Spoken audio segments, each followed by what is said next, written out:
Bring the meeting to order. First thing is request for bill introductions. Do I have any bill introductions? Seeing none. Foster, Adopt, Connect. Crystal?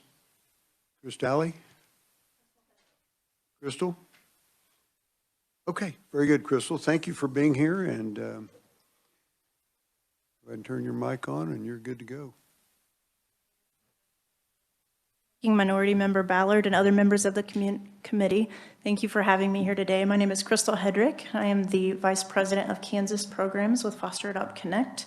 I'd like to share a short video with you today to give some insight into our agency, our program's philosophy, and the work that we do to serve youth and the caregivers that support them.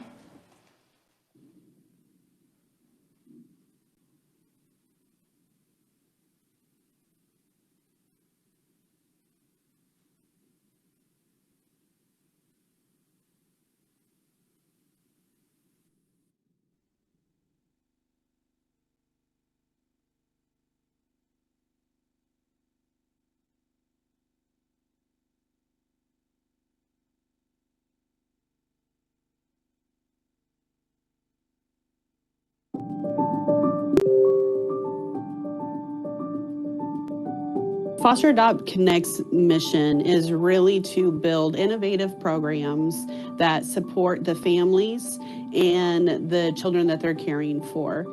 The child welfare system is traditionally pretty overloaded, and so we know that there's gaps.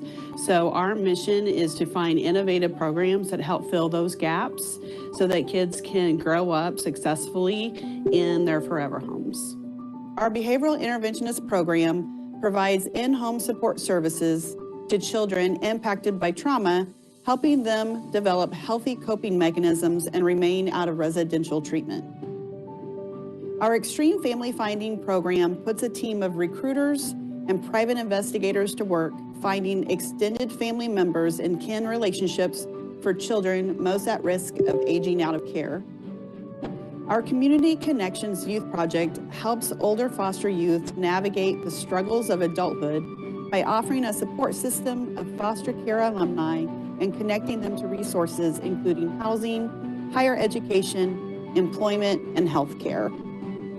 I think the child welfare system works best when we can partner with each other. There are many case managers at Children's Division or DCF on the Kansas side who are doing great work, who are passionate, who care about what they're doing, but they're also overtaxed and their caseloads are tremendously huge. So if non-for-profits like Foster Adopt Connect can walk alongside DCF and help provide some additional outcomes, we want to be able to do that. The things that we can bring to the state of Kansas that support and assist families creates an environment then in which kids can heal and thrive. We are able to support the efforts of the child placing agencies by wrapping services and supports around those families. And we know that when we're able to place a resource center in an area that's accessible by a large group of people, it becomes a hub for all of the foster, adoptive, relative, and kinship families in that area. A large portion of our staff have foster and adoptive experience. And so when you're able to connect with somebody who's walked the walk that you walk, then you're able to find resources and you're able to find the support so that you can continue to parent, love, and care for the kids that are in your home. So what we bring to Kansas is those years and years of experience. Kansas saw a stark increase in adoption disruptions over the course of the last 2 years. That is a statistic that more than any other statistic has really been weighing on my mind. A lot of that is what supports do adoptive families and the children that they're caring for have, not only before adoption, but after adoption. Who is there for them? It is a lifelong commitment you're making to these kiddos. So that's what I'm most excited about, is really getting out there and being an agency that these families can count on to support them, because they're supporting who I believe are the most vulnerable population in America. Foster Adopt Connect believes in every child. We're dedicated to ending the generational cycle of abuse and neglect in our communities with results-oriented program and services. An investment in Foster Adopt Connect's mission fills service gaps within child welfare system and helps produce positive outcomes.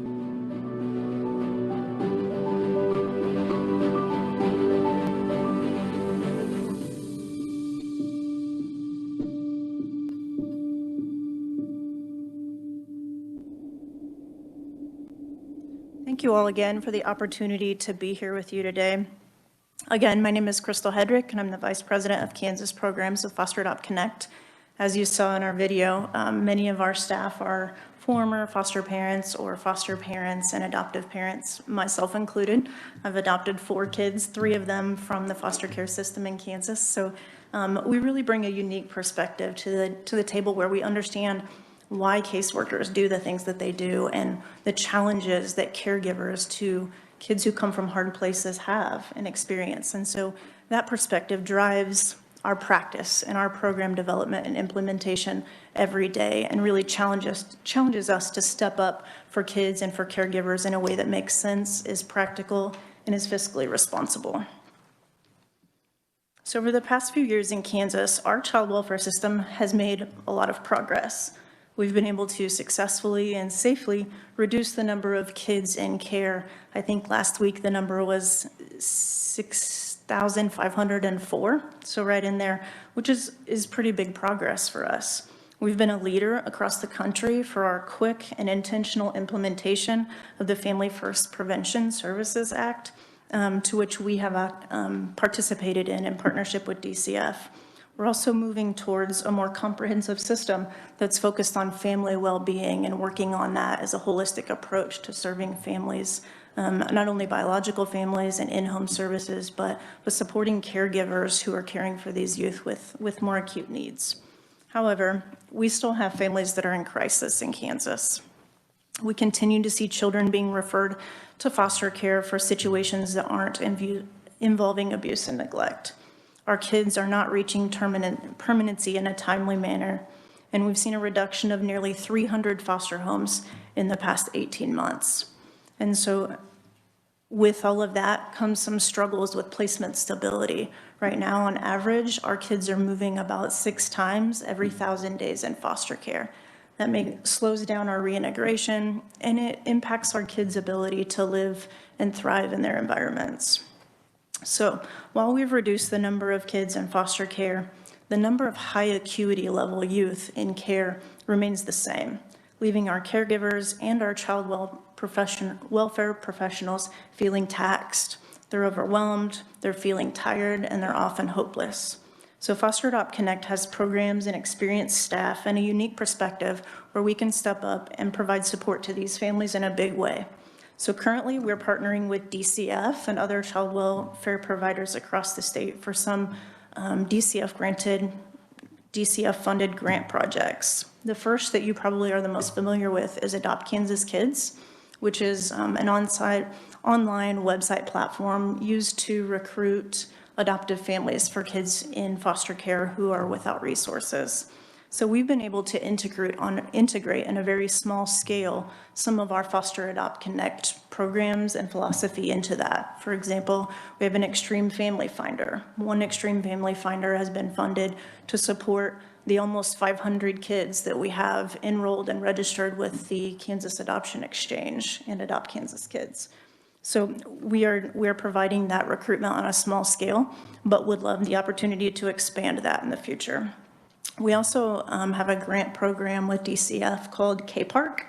It's the Kansas Post-Adoption Resource Center, where we're supporting families through advocacy and training support across the state. We are housed in Kansas City. That's where our brick and mortar space is, but we've been able to have a couple of staff located in Hayes and Wichita area to expand that a bit, but primarily focused in the Kansas City area.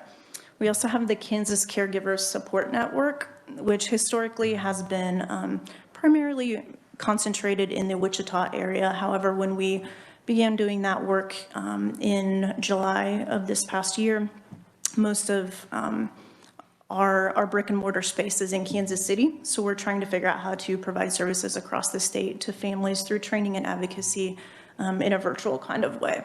So if there is something that our pandemic has given to us, it's a new skill set around serving families virtually, and we have been able to do that. But with some expansion of brick and mortar space and other areas, we'd be able to serve those families more intensively in that way.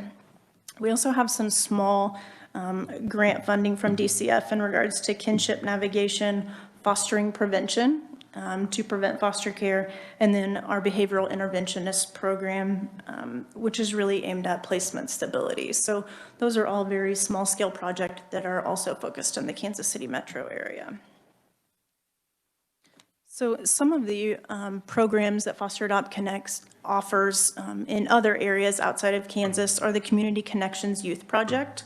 It's really a project that enhances supports to youth who are aging out of the foster care system. And so while what separates this program from some others that we may have is that we employ adults who have experienced foster care themselves to walk alongside these young adults and provide positive adult support. So guiding them through the process of opening a bank account, or who do I call when my car doesn't start? How do I get utilities set up in my name for my apartment? Apartments don't just come with electricity, right? So working through some of those things and even helping them set healthy boundaries with folks who haven't been the most productive or helpful to them growing up. So really just walking alongside those youth from a perspective that they can understand. We also have an extreme family finding program that I previously mentioned. We have one staff in Kansas currently, but that program is to assist in recruiting and retaining trained, skilled, and appropriate caregivers for high acuity youth in foster care. We have a Sammy's Window clothing closet and food pantry to support families that are caring for kids in foster care. So what separates this clothing closet and food pantry from others is that we have advocates on staff who have been in the position of folks who are coming in and needing assistance. So for instance, we may have a great aunt who comes to the office and in a matter of 24 hours is caring for 5 of her relatives' children.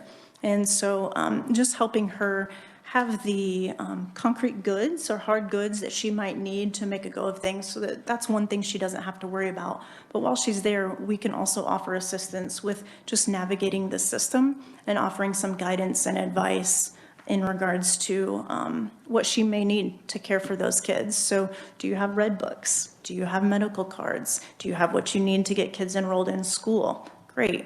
Do the kids have IEPs? If so, we can help you get those transitioned. So doing some things like that families might not necessarily even know the right questions to ask. So that's available through our Sammy's Window clothing closet and food pantry as well. Our behavioral intervention program is specialized programming for high acuity youth to provide that service in the home to not only help kids rewire some of the trauma that has happened to them throughout their life that creates aggression, self-harming, depression, some of those behavioral struggles that families deal with. We help them navigate that and help repair some of that damage and repair the trauma that's been done, all the while giving caregivers a break. So we may come into the home during high traffic times where there's a lot of transition so that the caregivers, the foster families, or the relative and kinship caregivers can support some of the other kids in the home and provide them with the attention that they need to give some normalcy to the home. And we can offer up to 15 to 20 hours a week in the home, providing that support to them. That program was specifically designed for kids who have high mental health needs and high behavioral needs, so that highly acute population that I was talking about. So this would help reduce the number of kids that we have in residential treatment because they would be able to sustain in a foster home more successfully. It could also prevent PRTF and psychiatric hospital stays. And then lastly, we also have a Kinship Navigator program. We believe that kids do best when they're with people that they know and people that they have relationships with, and they can maintain consistency in school and academics and other programs that they might be involved in. So we walk alongside caregivers with one-on-one support from a team of people who are experienced in navigating the child welfare system. And then integrated into all of these programs that Foster Adopt Connect has put together is advocacy. We're all advocates at the end of the day and always take steps to either empower families to help give them the guidance that they need so that they can advocate for themselves and the youth that they're caring for, or so that we can take something off of their plate and help that so that they can provide the structured home environment that they need to and let us manage some of those details. So in summary, there are many providers in Kansas doing really great work with families. Today, there's something like 26 child placing agencies in Kansas that are working in partnership with DCF to license and sponsor foster homes. While we too are licensed as a child placing agency, we don't feel like we need to do the work that others are already doing, and they're doing it well. We're gap fillers, dedicated to assessing the needs of each community to develop and implement programs to fill those gaps. So with your help, we could expand our efforts and resource centers in other areas of the state to support and retain families and improve outcomes for children in Kansas. Thank you. Very good, thank you. Committee questions? Thank you, Mr. Chairman. Dr. Clifford in Western Kansas, how are you funded? I missed that. So we have some grant funding with DCF, and then we also have donor dollars that fund our work. Follow up, please. It seems like the aging out kids are often dropped, and it almost seems like we need a summit in this state to bring together all the groups that can impact that.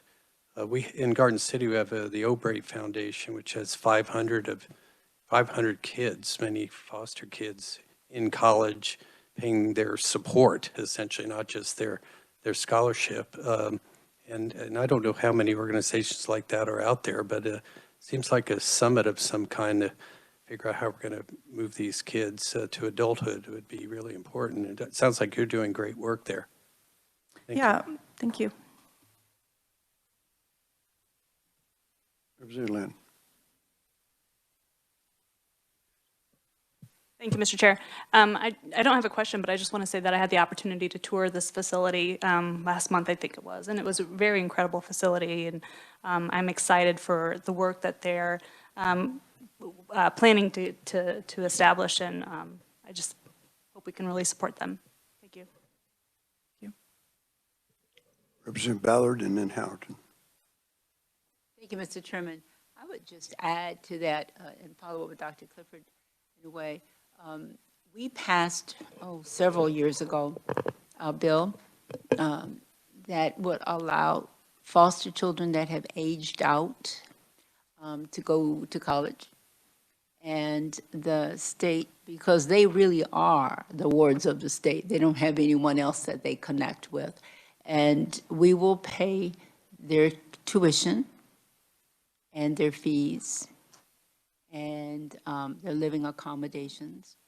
They can only take the class once. If they have to repeat it, they have to pay it themselves in the process. The majority of the students have chosen to go to community colleges, but it has worked, and in any given time we have over 200 that are in the system. So the state is providing for that. There was some talk, if it was possible, if we could, if they stay within like resident halls and stuff like that, we could. But we have been able to assist them, and that way at 18, they're not totally on their own when they age out. Chairman, if I may.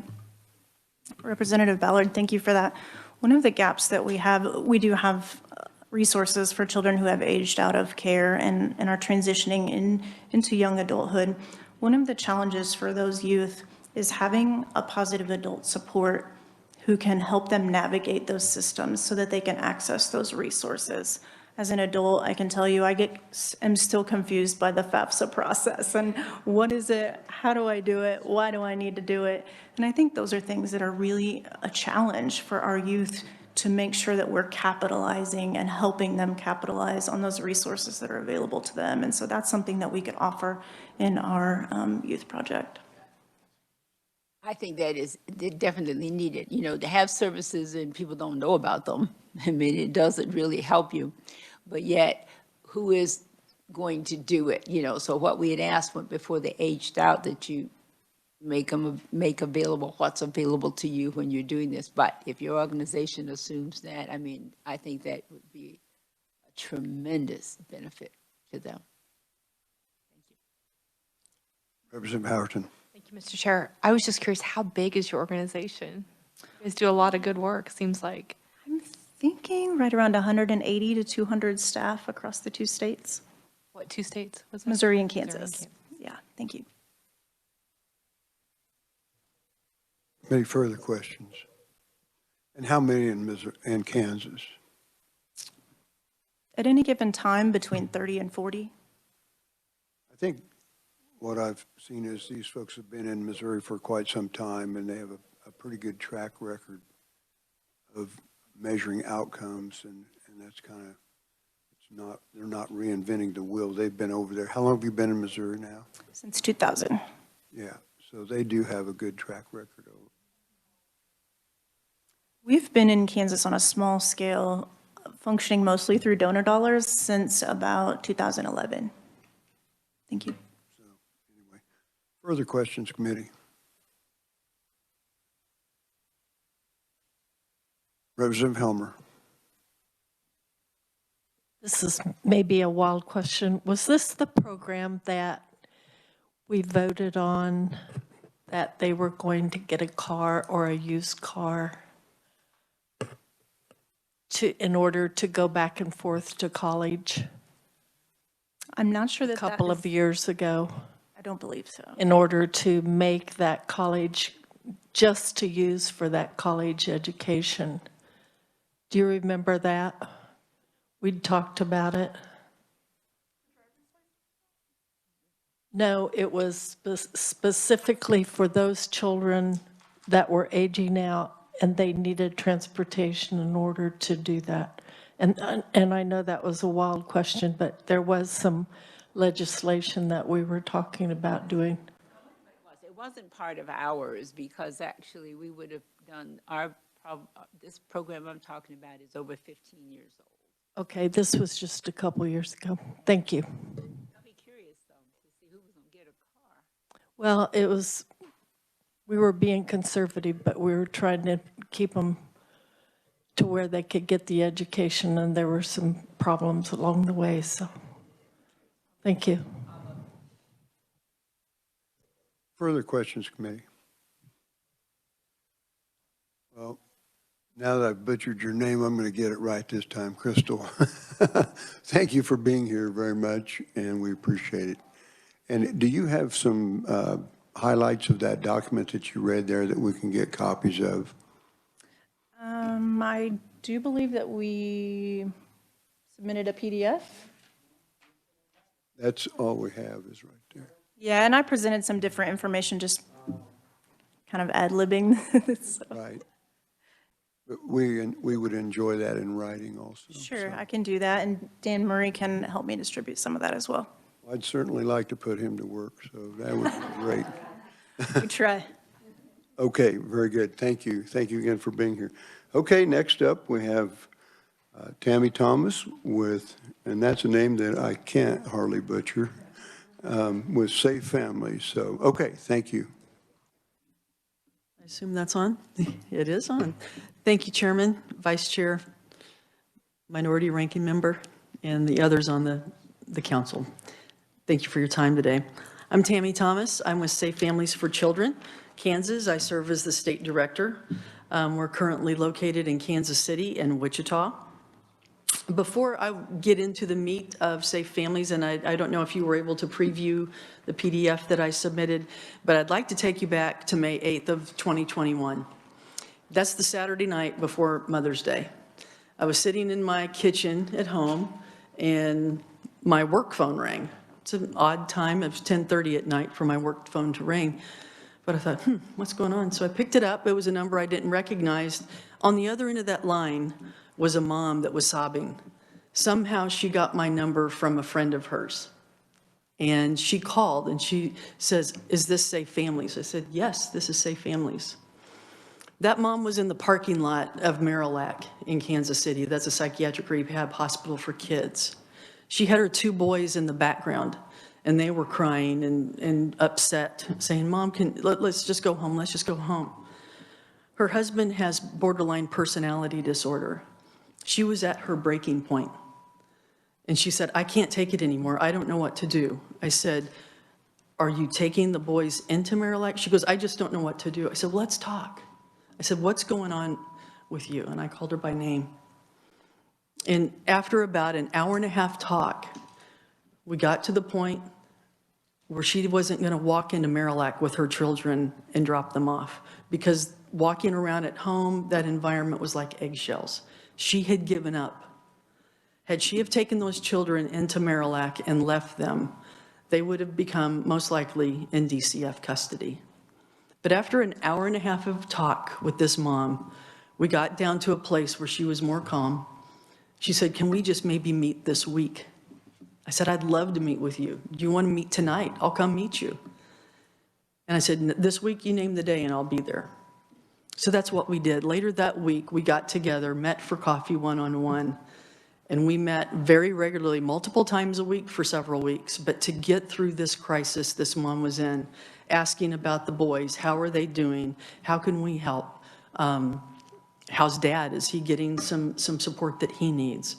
And I'm still talking with that mom at least twice a month, sometimes more, because her dream in our conversation was to give herself some value, and she wanted to go to school.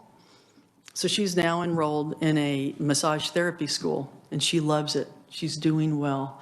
She and her husband are still in the home together. The boys are still at home, and that's the main thing. And these crises that folks find themselves in, we have crises, but usually we can pick up our cell phone and have about 15 people to call and say, "Hey, I need help. Can you do this? Could you do that?" A lot of these people don't. They have nobody to pick up the phone and call. This mom, while she comes from, she lives in a nice neighborhood and all of those things in Johnson County, she didn't have anybody. She didn't have a neighbor she could reach out to. She didn't have anybody, at school that she knows, that she felt comfortable reaching out to because she was so vulnerable. But that's what Safe Families is. It's that voice on the other end of the phone when that family is most vulnerable. Safe Families has been around since 2013, started in Chicago, Illinois, by Dr. David Anderson. It's been in Kansas since I have been in this position with Safe Families since 2020. And we have expanded out of Kansas City and now into Wichita. We have 5 employees, not big number-wise, but we're mighty in the work that we can do. As you know, families currently with this crisis, these families are isolated. They suffer depression, unemployment, financial stresses, homelessness, hospitalizations, and as Crystal talked about, there's abuse and neglect going on. And as a former regional director for DCF, I have a very clear understanding of the workload of those staff. And sometimes at night when I was with DCF, I would wonder what on earth is going on right now that I'm going to hear about tomorrow morning that's going to be laying on my desk. And what our desire is at Safe Families is to meet that family before they hit the threshold of DCF. Hit them before the first call to the hotline comes in, right? And so what we do, we go into the community, we work with churches to share our vision and seek volunteers to step up and care for kids whenever a family is in crisis. Or maybe these children don't need to be out of the home. Perhaps that parent just needs somebody to talk to or somebody to help give them value. We call that family friending. And as I said before, I'm family friending right now. How do we do it? With radical hospitality, disruptive generosity, and intentional compassion.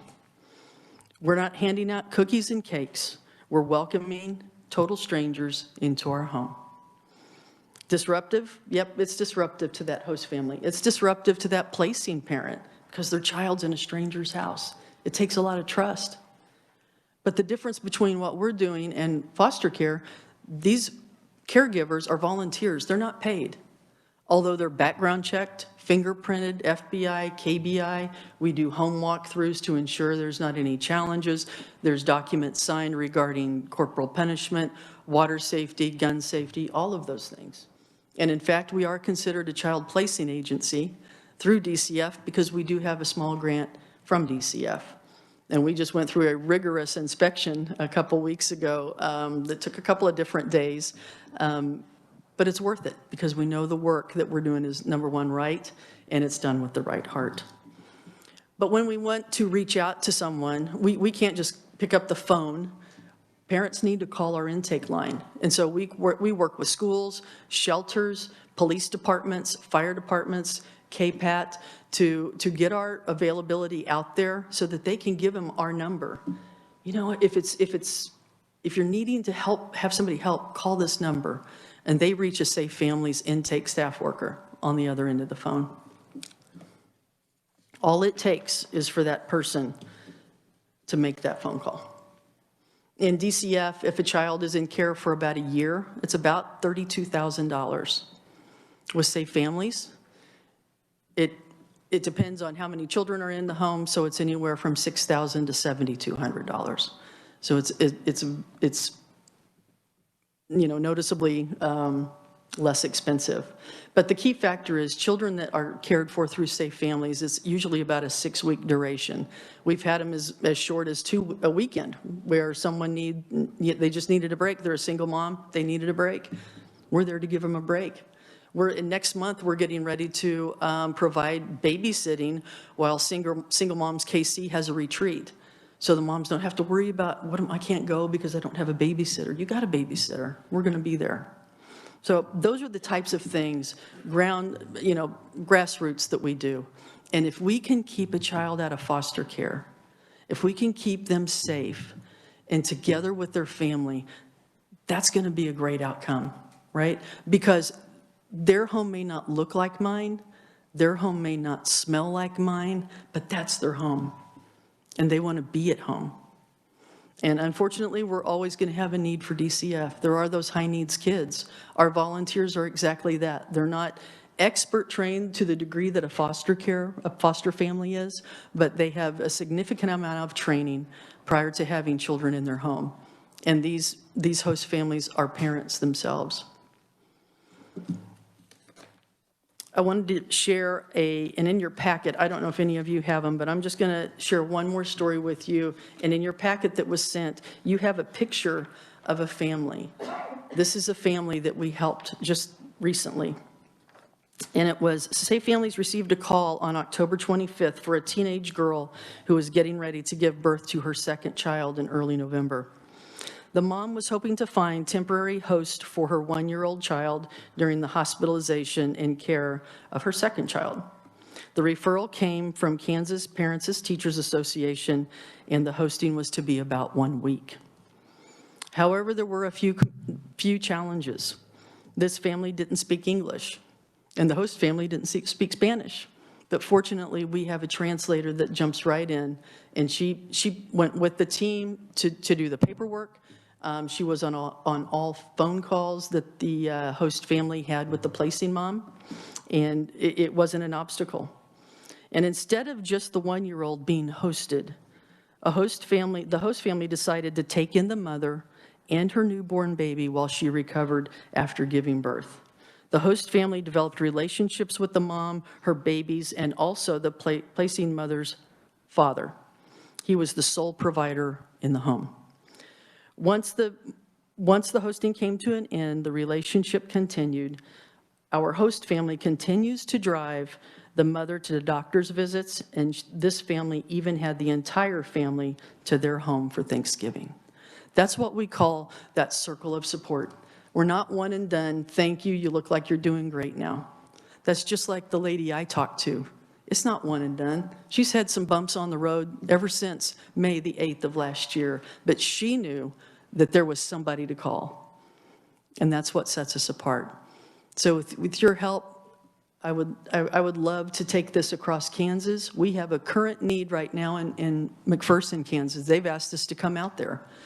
But we have a small grant. And so they're in the process of working to get volunteers ready to go so our wheels are turning once we arrive. But there's interest there. There's a desire there. I got an email from a girl at Fort Riley who heard about Safe Families. She couldn't even remember how she heard about us, but she had written our number down. And she goes, "Can you guys come out here? Can there be a Safe Families out here?" And I said, "I would love to." And so I'm going to go out and talk with her and see what we can put together to start getting some volunteers interested and let them know that we would be asking them to volunteer and see if that is in their heart to open up their home. But let me tell you what, if we can keep kids with their home and at home with their parents, that's a lot better opportunity And it's a lot better outcome than having a child in foster care. Thank you. Thank you again for being here, Tammy. Questions, committee? Representative Helmer. Thank you for being here. That's a very interesting program and very encouraging. And I'm very happy that you're, trying to move around Kansas. You quoted that DCF, I think you said 32,000. I didn't grab my pen real quick. 32,000 to put a child in a home versus, was it 7,000? It depends. If you got a couple of children in the home, it's anywhere from 6,000 to 7,200, 6,000 to 7,200. Okay, that's a big gap. So, and you're doing that all by grants? Just one grant from DCF. Wow. And Yep. so Our volunteers, they clothe these kids, they feed these kids, they get them to school. And we have host families that help host families. Hey, you're hosting these 2 kids. We want to bring you dinner every Thursday night. Wow. And parents, another thing to remember is the parents that contact us, these children remain in the custody of their parents. We want that communication every day. We want it to be appropriate communication. So, we don't want mom talking to their 8-year-old right before they go to bed at 9 because they can get teary and it can be sad. Let's bump it up to maybe 6:30. But keeping that consistent line of communication open, assuring that placing mom or dad that their child is okay, and assuring that child that parent is still there. May I ask it? When you go into a territory or a community, do you do training? Yeah. Yep. Every safe family's volunteer has to go through a whole criteria of training, and it's computerized. And so we know, my staff in Kansas City know that this person is at this point. If it seems like there's been 2 or 3 days since they've accomplished something, we'll give them a quick call and say, hey, are things going okay? Can we help you out? I know in Wichita we have done a group training. So let's say we have, 6 or 7 families. They're all relatively new. They were at the same meeting and they wanted to become volunteers of Safe Families. We will do a live training and we'll step through each and every step, and they can, engage in it, and we're there to answer questions and that type of thing. Just so I understand this, and the parents are with the children? The parents may be in a shelter. The parents may be in a required, or a court-ordered drug or rehab center. They're somewhere close. That Yeah. Oh, yeah. they're still in the program, and you're actively working with them. Yep. Oh, that's wonderful. Thank you. God Absolutely. bless you. Yeah. Thank you. Committee, further questions? Representative Howerton. So how much money do you need?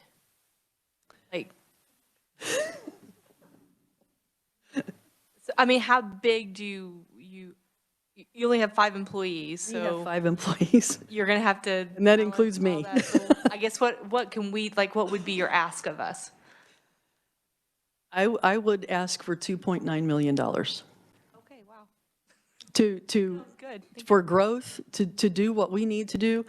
I'm running around carrying multiple hats, and so if I could get somebody like me in Kansas City, and that would free up me to go to McPherson, to go to Fort Riley, to head down, to Great Bend or something like that, that's a big deal, and we work, I'm currently working with our police department and fire department as well in Shawnee, Kansas, because I want those firefighters to know if you go into something and it's strange, the police as well, and it's just odd, but there's not enough to call DCF, give them our card and say, hey, it seems like you guys could use a little bit of help. We had a woman, educated couple, married, they're professional people.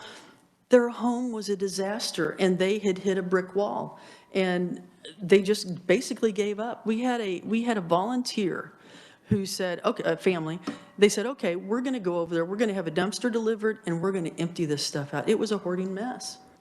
Those kids would have gone into care had Safe Families been called. But they were like, and they contacted us. We just don't know what to do. Kids were at school, kids were eating, all of those things, but they needed help. And this isn't judgmental. It wasn't somebody coming in telling them you're not good enough, you didn't do it right. I've not walked in their shoes. All I can do is try to walk beside them.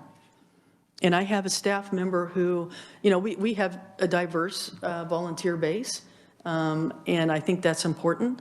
We also have a Spanish-speaking employee, and I just got an intern request this week for Mid-America Nazarene University, and this young man wants 100 hours of intern, and he speaks French, Spanish, and Portuguese. So.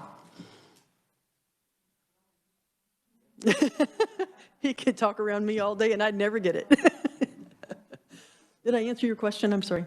You did. Thank you. Okay. Representative Lynn. Thank you, Mr. Chair.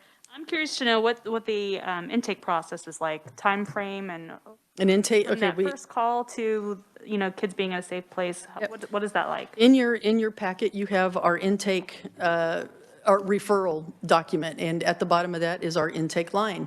And that line is on 24 hours a day.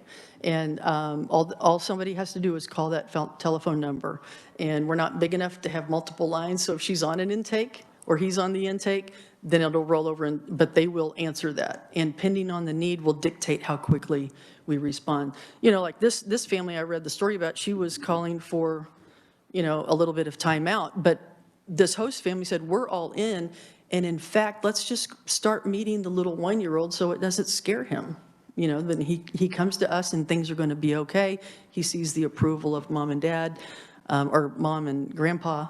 And so it just depends on the case. There are some cases that are beyond our skill set. These are lay people, in churches or schools, and they said, hey, I want to help.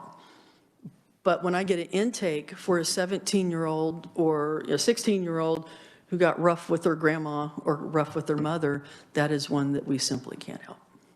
We just don't have the skill set. So the $6,600 that you have for the annual cost of a child and host family. So the families, the host families are all volunteers, and it sounds like they're not reimbursed necessarily for their expenses. No. What do you do for potentially, a family who wants to be a host but can't afford the extra costs associated with hosting? That's where we work through our wraparound supportive host families. They've got 4 kids of their own. They're taking in 2 more kids. We usually have a host family that helps support that hosting family. Thank you, Mr. Chair. Committee, further questions? Representative Ballard. Lynn, Representative Vaughn. Thank you, Mr. Chair, and thank you for all the work that you do. I imagine this is probably in the packet. I was just wondering if you could give us a little bit of an idea of how many families you serve in a year. Yeah. And then what kind of success have you seen? Like what percentage of the families end up staying together versus having the kids maybe enter custody? And I maybe had one more question, but I'll let you answer those first. Thank you. Well, with regard to kids going into custody, 96% of our kids reunite with their family. 96% of them do. We have had 2 cases that went through the hotline. There were 2 that went through the hotline, and then, and that was, the parents just didn't want their child back. The mom says, I have nothing to offer. And so, and this child had been, it's down in the home of someone who lives in the Southeast. And at the time I had a staff member in the Southeast that she elected to get her master's degree. And so I have an opening in the Southeast that it's hard to get somebody to fill that in the Southeast. But she was staying at a host family's home, and the mom in that home is a pediatrician. She was phenomenal with that little boy. He was 9. And he just flourished, and he stopped this I'm scared thing. But she shared with the family coach supervisor that does the weekly visits. She goes, she said, that little guy, we make sure he calls mom every day. And at the end of the call, he says, Mom, I love you. And she would not respond. And so after, gosh, it was about 7 weeks that the boy was there and he was going along. Mom was under the guidance of DCF, and she was not achieving the goals that were set before her. So we called her and we said, hey, do you need a ride to go interview at jobs? Do you need somebody to sit with you at a computer and help go through it and make those phone calls, be a support? And she said, no, I've got it. And it finally came back around to the call with DCF, and that boy went into custody. And that was really heartbreaking for not only the host family, but also staff that worked really hard. But on the other hand, we have a baby that's now more than, he's about 15 months old now. We got him when he was 3 days old. And this was from Children's Mercy Truman Medical Center, born to a drug-detected mom. And she had lost 3 other children to the system. This was her 4th child. And somehow she got a social worker through DCF, and it was a TDM that the child would come into the care of safe families, and that mom was retaining the custody of the child, but she had to check herself into a rehab. And once she got situated, then she could bring the baby. And so after about 4 or 5 days, the baby went with mom, and then mom kind of fell off the bridge there a little bit, and the baby came back to us. But we had a social worker that this was related to that believed in that mom. That mom is now clean for more than 200 days. She has that baby, and the host mom that kept that baby is now the godmother of that baby. Cool story.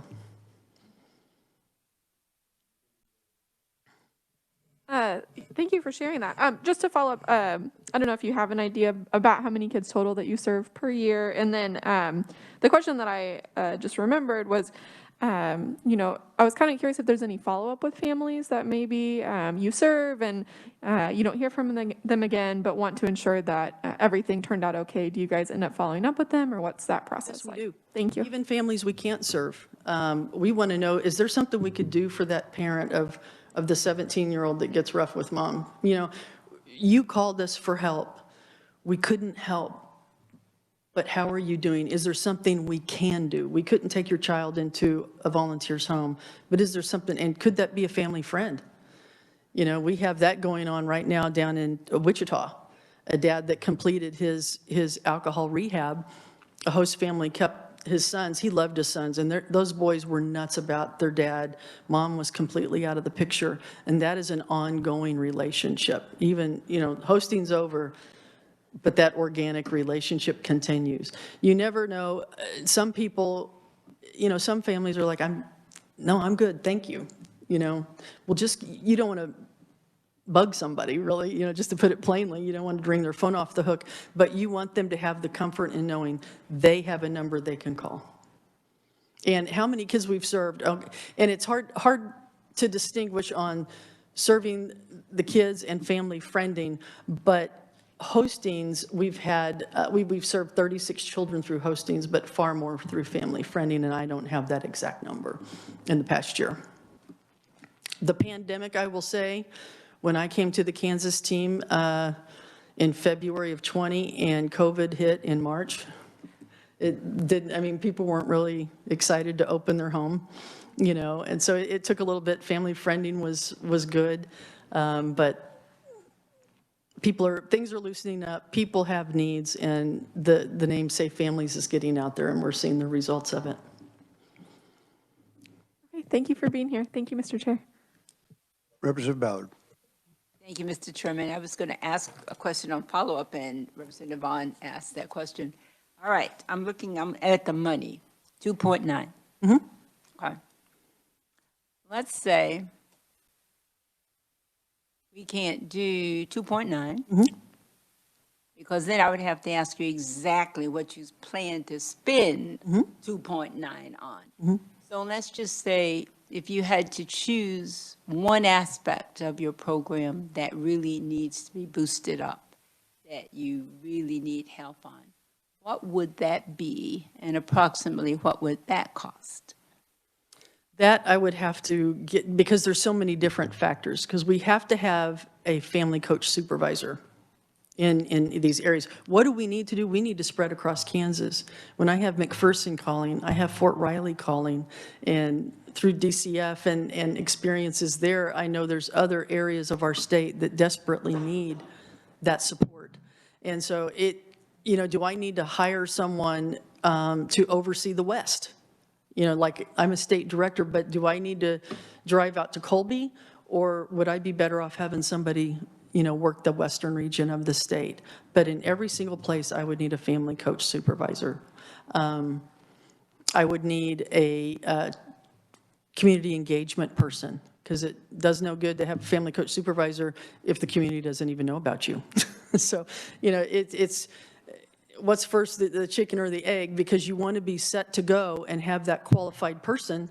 Okay. But then you've got to have another person there that is engaging that community. Yes, you answered my question, because you start telling me how it happens that your program started and where you want to go and who you need and how that's going to happen. Okay. Yep. Do you work, maybe I missed it, do you work with churches or other organizations? I do work with churches. We go in and it's funny, one of our churches, the pastor of that church, and churches are overwhelmed. They're exhausted because of the demand through COVID. But we do have churches that we work through. And the gentleman that really touched my heart, the pastor there, he was a foster kid. And when I started sharing with him about safe families, he goes, "You're not going to believe this." He goes, my mom took me to church. And he goes, "I got to know some kids, and I stayed with people in my church." And he said, even though I was a foster kid, I was able to get back to my mom. And he goes, "I wasn't just in foster care one time." So, we work through churches. I'm working on schools, developing relationships. Some of these kids have the best relationship with their coach. If a coach could be a family friend outside of school, or if they could host them on a weekend when things are rough, that would be great. Thank you so much. I enjoyed listening. And it's a program that I think is needed. Yep. And you're filling a void. Yep. Thank you so much. Thank you. Very good. Committee, further questions? I just have a couple, just narrowing down the relationship with DCF. Mm-hmm. So you get a call to your hotline, mm-hmm. and you've got trained staff that have finished all the foster care regulations and all mm-hmm. that to house them. So then you call DCF and notify them that you've been contacted by this family. How does that work? I just want to make sure I understand. Sure. If a child is in the custody of DCF or the state, we are not involved. And so if a family calls us and we have to ask them, do you have an open case with DCF? And when you've been in it long enough, the answers that are given can kind of be cues that I may call someone at DCF just to ensure there's not an open case. Because I don't want to take a child to have them stay at a host family when this child shouldn't be there at all. And so you can only go upon what you're told. But on the other hand, fortunately, that's why the social service person, the family coach supervisor, is so important to kind of understand those underlying statements that could trigger us to say, I just might need to double check that. Or if we need more information from them and they said, well, I can't answer that right now, I'll get back with you. And a few hours may go by, or maybe it's a day go by, and we call them back. Many times they don't respond to that. They go cold, is what we call it. So you're pretty independent from DCF then, mm-hmm. I guess is what I'm trying to. So they don't know if you have these kids other than an annual report, and it wouldn't contain any names or anything like that because right. of confidentiality. So right. I'm just checking on how that works. Yep. And so, if in each case is so unique, if there is any doubt in my mind, we follow up and we could ask, hey, is there anything with, this name that would cause us concern? Any further questions? Very good. Tammy, thank you for being here. That's, I think we need a large dose of what you do. So. I would like to say too, I mean, this is interesting. I don't mean to take up everybody's time, but anyway, we had, what's neat, we have a host family volunteer that was in Canada with Cargill. And we have Safe Families in Canada, and he moved to Wichita. That's just how Wichita got started. And he moved to Wichita. He and his wife were established there for a couple years, again with Cargill. But out of the clear blue, one afternoon, I got a call from this gentleman, and he started talking. He goes, yeah, he goes, I'm from Canada, or I was in Canada with Cargill, and we were with the organization Safe Families. And I see your information on the web. Do you have Safe Families in Kansas? And I said, yes, we do. And so through that phone call, he's a phenomenal host family, he and his wife. But that's how that seed got started. And he had an informational meeting at his home that I attended, as well as Dave Anderson, the founder of Safe Families, came down here from Chicago. And we met with them, and we've been back multiple times. But I have staff down there. We have hostings going on. A really, really good opportunity that just harvested out of somebody that called Safe Families in Kansas because they were Safe Families in Canada. So. Very good. I've been contacted with a couple of families as proponents that talk about how great a program this is, and they are Safe Families. So, very good. Any further questions? All right, Tammy, thank you very much for being here. Okay, very good.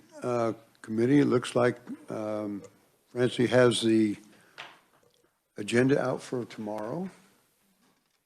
And so with that, look that over and holler at us if you have any questions or anything like that, and we are adjourned.